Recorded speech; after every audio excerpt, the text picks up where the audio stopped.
Good morning, everybody. Welcome back. Grab your cup of joe.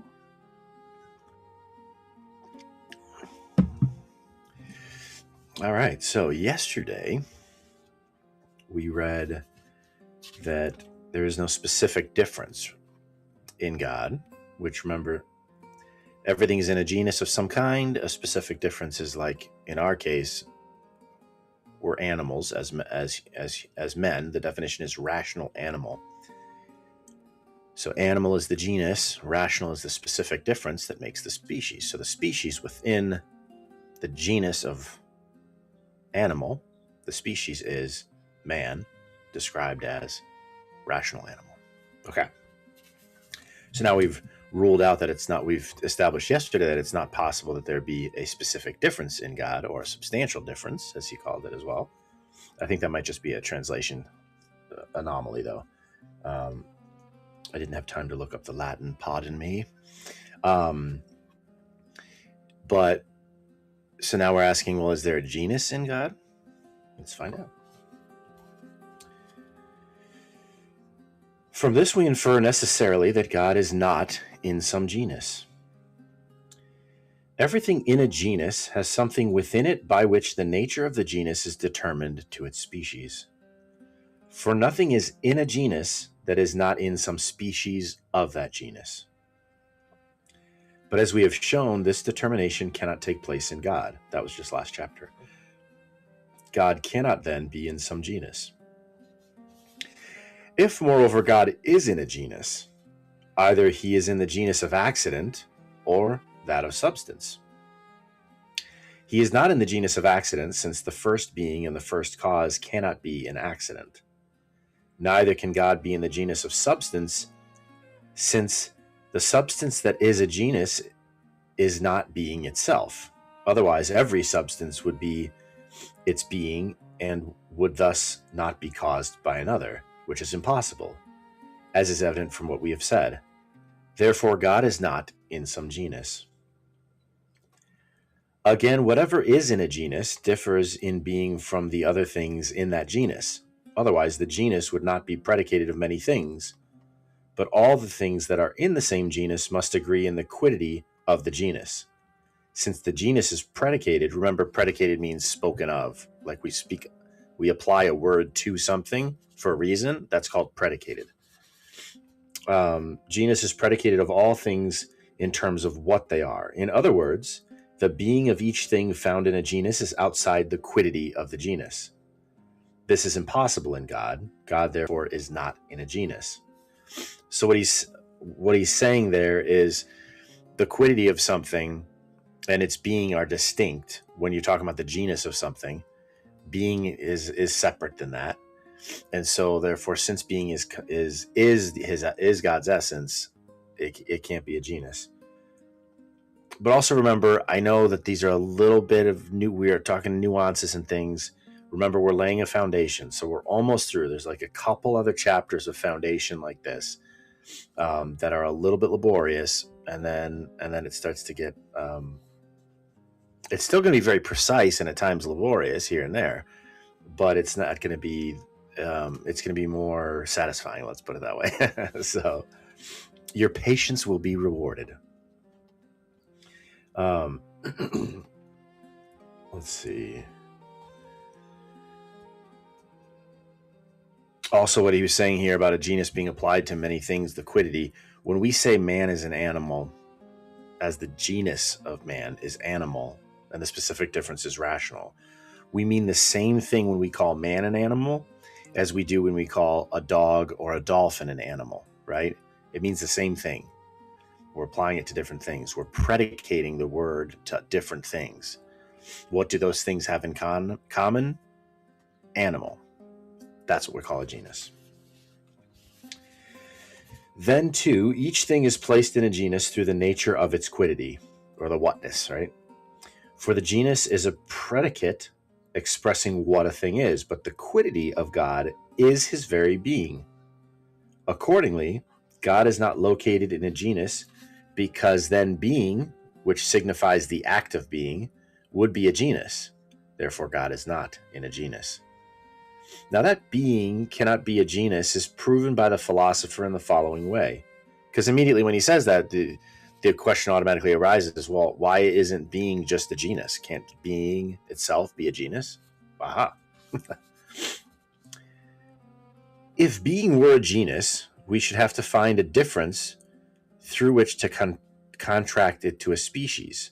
But no difference shares in the genus in such a way that the genus is included in the notion of the difference. For thus the genus would be included twice in the definition of the species. So in other words, we don't say animal, animal. Rather, the difference is outside of what is understood in the nature of the genus. But there can be nothing that is outside that which is understood by being, if being is included in the concept of things of which it is predicated. Thus, being cannot be contracted by any difference. Being is therefore not a genus. From this we conclude it is necessary that God is not in a genus. From this it is likewise evident that God cannot be defined, for every definition is constituted from the genus and the difference, like man being rational animal, right?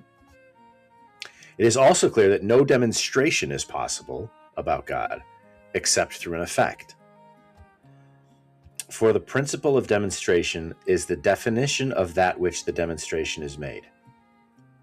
So now remember I told you that we're going to transition from talking about the way of remotion, saying that these imperfections that we see in things are not in God. So we took away different imperfections when we were talking about him. So he's not bound by time. He's not material. There is no potential in him. All these negatives, right? We're saying, nope, that can't be. That can't be. Now you can see that paragraph reveals why he's establishing this now, why we're discussing this now, and where he's taking us. I'll read that sentence again. It is also clear that no demonstration is possible about God except through an effect. For the principle of demonstration is the definition of that of which the demonstration is made. The definition, for the principle of definition, so the starting point of definition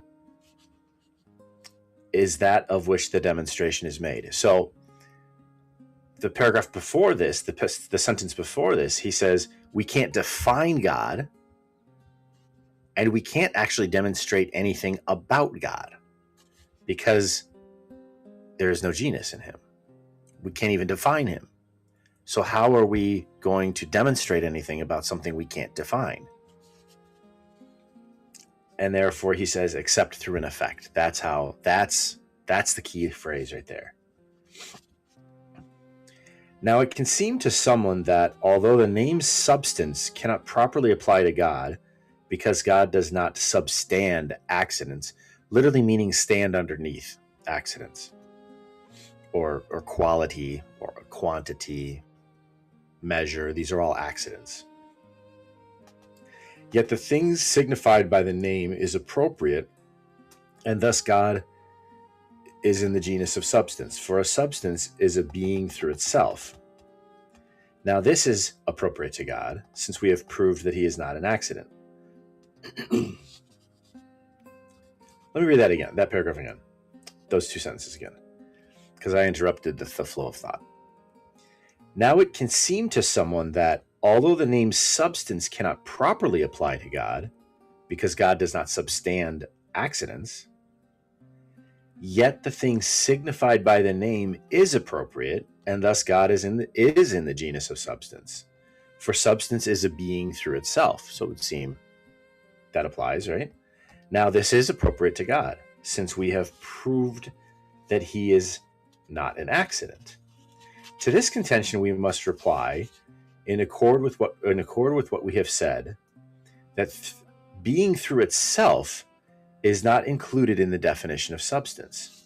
For if something is called being, it cannot be a genus, since we have already proved that being does not have the nature of a genus. Neither can what is through itself be a genus, since the expression seems to indicate nothing more than a negation. Something is said to be a being through itself because it is not in another. This is pure negation, which likewise cannot constitute the nature of a genus. For a genus would then say not what a thing is, but what it is not. The nature of substance, therefore, must be understood as follows. A substance is a thing to which it belongs to be not in a subject. The name thing takes its origin from the quiddity, just as the name being comes from to be. In this way, the definition of substance is understood as that which has a quiddity, a whatness, to which it belongs to be not in another. Now, this is not appropriate of God, for he has no quiddity save his being. In no way, then, is God in the genus of substance. Thus, he is in no genus, since we have shown that he is not in the genus of accident. So, what's interesting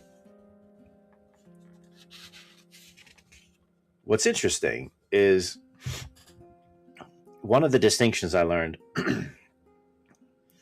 in my studies, a study of Aristotle, was the difference between the word substance and subsistence.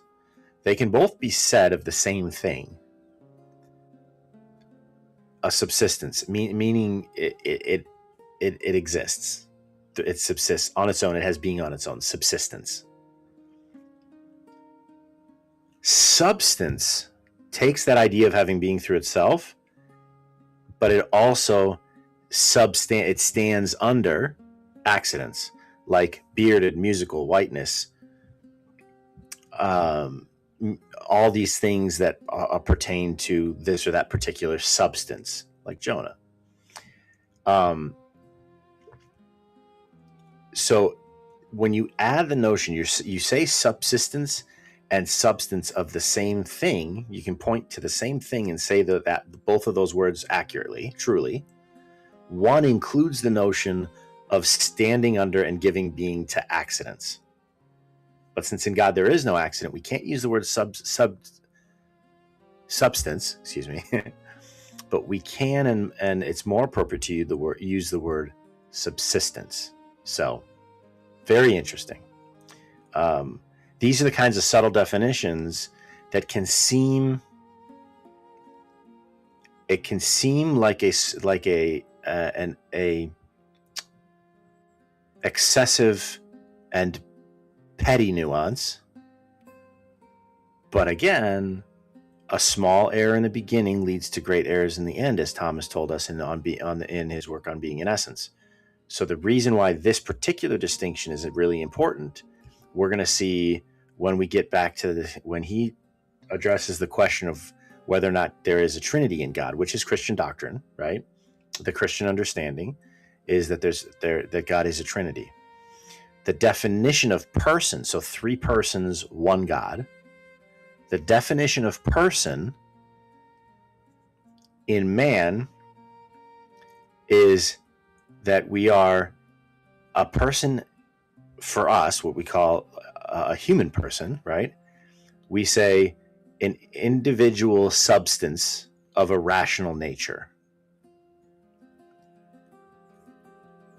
What we would say of God is that he's a intellectual subsistence, not a substance. So we can say that a person in the context of the Trinity, and we'll get into this more. This is just a teaser trailer, but this distinction between substance and subsistence is incredibly important for understanding, and it's a real distinction. It matters, and we'll see why this little baby distinction, if you will, is so important when Thomas takes us to explore whether or not it's even reasonable as a Christian to believe that there's a Trinity, 3 persons in 1 God, and personhood there in God is a subsistence. In fact, it's a subsisting relation, which is fascinating. But there's no logical contradiction in that. And he shows how it's actually it's philosophically very accurate and necessary. Necessary, no. If it was necessary, then we could get to that by reason.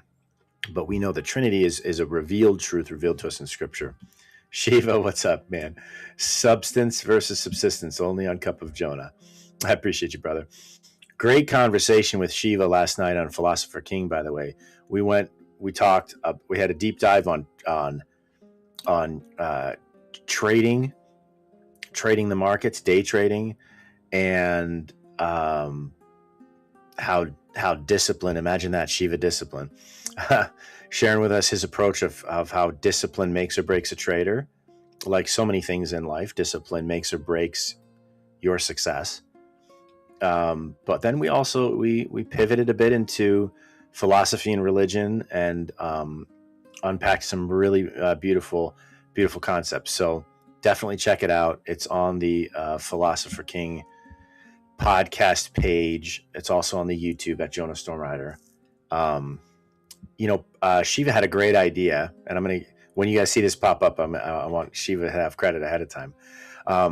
He encouraged me to make a link page, so that you guys can go to one spot. Okay, maybe even have a QR code over here or something like that, where you could have one spot to pull up all the different places where you can find me, just for ease for you guys, so that you can be like, oh, well, today I'm driving, so I want to listen to the Spotify version or whatever, right? Appreciate you, Shiva. Great conversation, and I'll definitely be having him back for future conversations. He's a good man, and it was a great conversation. So, okay. So that distinction, again, I know sometimes it feels like we're splitting hairs, but everything Thomas does in this work, as the masterful teacher that he is extremely important. And he'll reference it back, so it's not like we have to, necessarily retain everything, but it's important to understand what he's getting at. And we'll see the importance of these things later. Just like we saw the importance yesterday of some of the distinctions that he made, that he used to build on and to establish very confidently with 3 or 4 different arguments that there is no specific difference in God. So a little teaser trailer of things to come. Tomorrow, we're going to talk about it, whether or not God is the formal being of all things, and then whether or not he's the form of a body, and then on the divine perfection. So that's 3 days from now. So that puts us at Tuesday, I believe. And then after that, we start to transition away from the way of remotion and towards what he alluded to today, which is what we can know about God by observing his creatures, by observing his effects. We can start to deduce things that are in God, because there are traces of the divine in all things. That's a really beautiful thing we touched on yesterday in the conversation with Shiva as well. We talked about how everything happens for a reason, and we can see God and the traces of the divine in everything. And it's really beautiful. And I there's a book I recommended to him during that conversation, which I recommend to all of you. It's called The Sacrament of the Present Moment. I tell you, I have tried to read that book 10, 15 times. I can't get past the second page. The second page of that book puts me into joyful contemplation every single time. So I highly, highly recommend at least the first 2 pages of that book. I know it sounds silly, but it's beautiful. It's beautiful. Anyways, okay, so make sure, of course, remember to check out phoneboothpodcast.substack.com. Share this stream if you would. It helps. And appreciate you all guys all being here this morning. And I look forward to our next cup of Jonah tomorrow morning. Have a great rest of your day.